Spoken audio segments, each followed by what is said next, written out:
இப்போ வெறும் உடம்பு தான் பகவத்கீதையில் சொன்ன மாதிரி உடம்பை கொள்வாய் என்று கிருஷ்ண பரமாத்மா வந்து அர்ஜுனனுக்கு சொன்ன மாதிரி உடம்பு உடம்பு ஒன்றும் இல்லை, ஆத்மா தான்.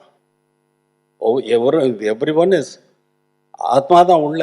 அந்த சோல் வந்து பியூர், சோல் வந்து எப்பயுமே பியூராக தான் இருக்குது.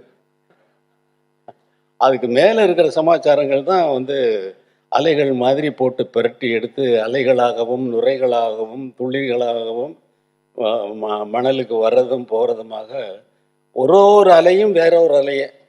அதே போல் நமக்கு வர்ற தாட்ஸ் எல்லாம் ஒரு நாளைக்கு எடுத்து உட்காந்து ஆராய்ஞ்சு பார்த்தோம்னா, ஆராய்ஞ்சு பார்க்க வேண்டியதில்லை, என்ன தாட்ஸ் வருதுன்னு கவனித்து பார்த்தாலே போதும். அது வேற ஒரு அலை தான், வேற தாட்டு தான், ஒரே தாட்டு வர்றதில்லை.